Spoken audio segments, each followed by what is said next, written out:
Indeed, I think he's just gonna probably just throw down like 10 gateways or something, which is what he should do, just to start spending that money. Interestingly, this natural gas is mannered. It's kind of bugging me a little bit, and I think he's got 2 guys on it as well. It's a little bit annoying. Anyway, not really a big deal. So, we have a mana pile. Guess it wasn't quite the perfect wall. Yep. Almost. Well, I guess he could still kill that cannon. But then again, if he tried that, he might accidentally kill a zealot as well. So that'd be unfortunate. Indeed. So it looks like he's loading up for another drop. Bigger drop this time. 9 overlords coming in. Holy check. And oh man, the Protoss is out of position. We might actually have a base race right here, a base trade. Because there's no way that army's going to go all the way back. And he's making cannons, but they're not going to be in time. No, they might be in time. I don't know if they're going to be in time. It's going to be close. I don't think so. He's stopping. He's stopping. No. He stopped. Oh, this is going to be huge. Troppo! Actually, that wasn't that bad. I don't think they're all unloaded yet, are they? They're not all unloaded yet. No. Oh, but man. I don't think cannons actually killed any overlords. I think they just brought 4 of them to almost dead. Indeed, that is the problem with cannons. That's rather unfortunate.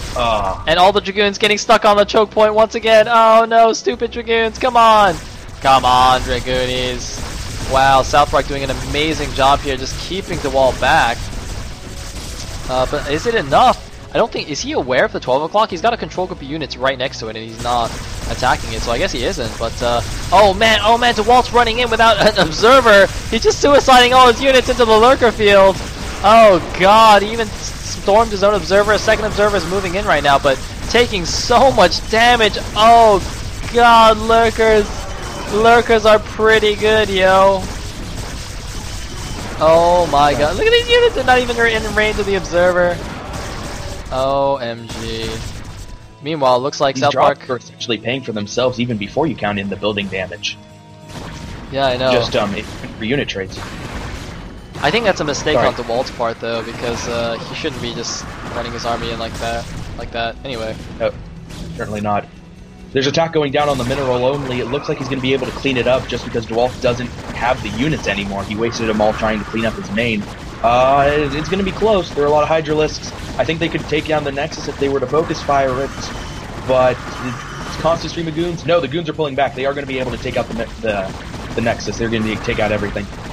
I think the problem is he's got no High Templar. He's only got 1 High Templar with not even a single storm. I mean, Dragoons, they're not that good against Hydras, and he didn't have enough cannons either, so he's actually going to lose his mineral only. However, he has made 3 cannons at the bottom right, just for lulz, so that's pretty nice.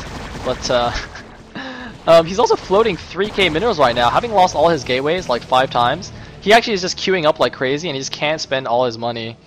He's just like expanding again to the top left. He just does not know what to make anymore because he just keeps losing his gateways. And SouthPark, despite being in a terrible position, is actually doing an amazing job coming back in this game. But if you look at his economy is still terrible. He's got like barely 1 per patch in all 3 bases. Now adding throwing down a Queen's Nest, but I don't really know if he can afford Hive Tech right now. So he's just going to clean those cannons up at the bottom right as well. And crucially, he's not scouting the 12 or the top left. I mean, he's got an Overlord at the top left, but I think he really should have had a Ling or something at the 12. Let's check that out. Anyway, we have an attack here. The Observer gets sniped. Both Observers get sniped. And SouthPark is beasting it up here. Oh my god.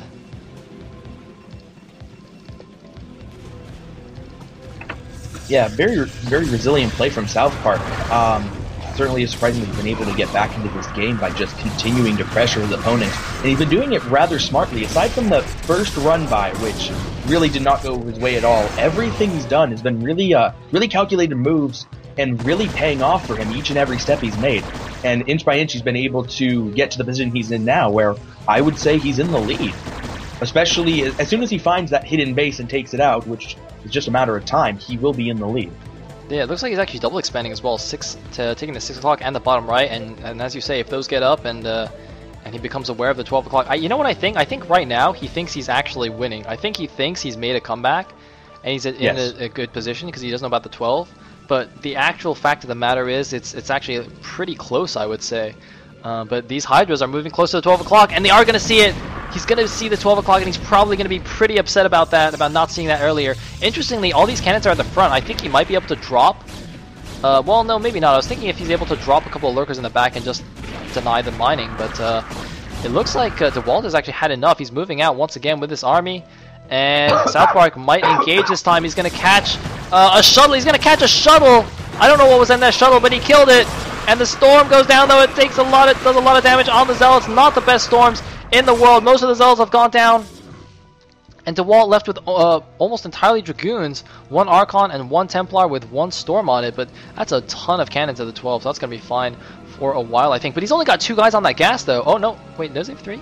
No, he's only got 2 guys on the 12 o'clock gas. So, once again, Dewalt having 2 guys on one of his geysers. I don't know if that's just like what he likes to do. Meanwhile, he also has made a ton of cannons at the main now. Does not want to get dropped again. So that's pretty good. And random Zerg units going to kill themselves. Very nice. Wanted to take a strong position up on that high pod, but Protoss beat him to it. Not terribly big losses, but certainly not a good move. You're a little bit quiet now. Did you like move the microphone away? Excuse me. I was just talking a little bit too quietly. Alright, you can speak up a little bit. Go. Continue. I'm interested to see what his transition is from this. He got a hive, but I'm not seeing any of the hive tech. I have to assume he got crackling, because that's the first thing you do every time you get a hive. But from here, I really think he needs to get Defilers, because Defilers will take out the 12 o'clock immediately. I just am not seeing the Defiler mount, and I'm kind of surprised by this. Yeah, another good reason to get Defilers would be the fact that the Protoss army is like 80% Dragoons. You just make like 1 swarm, and the Protoss army just doesn't do damage anymore, and you're just like, LOL! LOL, I'm Zerg, I'm a pretty good race! But, oh my god, that's a lot of storms. Wow, having... Just as I say that, like 5 High Templars show up and just kill everything. Just kidding, guys. Protoss is an even better race. Not gonna lie. Not gonna lie. More... Wow, does he have like 8 High Templars here? That's crazy, man. Goon Templar, it's pretty good army composition. And it looks like he's gonna take down the 6 o'clock. A probe just killed like everything there. I don't know what just happened. No, it looks like he killed a drone and everything else was cancelled. So SouthPark's going to lose that base. His bottom right is up though. But Dewalt is taking the top left, and his mineral only's has been mining again. You know, his 12 has been just fine. So Dewalt's still in a pretty solid lead. Wow, actually if we look at the supply counts, 55 for SouthPark against 164 for Dewalt, yeah. Wow. Just insane supply lead right now. Oh. And 1 Templar just waltzes right past the Zerg army. Oh man. Yeah. Those are some pretty bad engagements. He hardly did any damage at all and lost basically everything. Yep, I mean, yeah. That's the problem with sticking on tier 1 units. As I said, if you don't have the Defiler support, and you know, you just don't have enough stuff, then it's just not cost effective at all. And GG from SouthPark. And good game indeed. A little bit of BMGGs.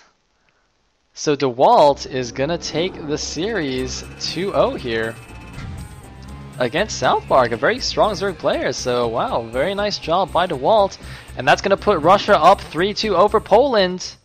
They just need 1 more set to take it, and I believe we are left with the 2v2. So if Russia. Well, dude, we got 2 casters on this, so we're fine, man. It's 2v2 with 2 casters. I don't know, man. We're good to go. I don't know. 2v2s are pretty intense. They are.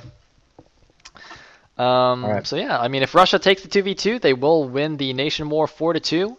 If Poland can take it, then we will actually have a 7th set rather, an ace match, which I believe requires or has to be played by 2 players who already played in the Nation War. So yes. Let's get the 2v2.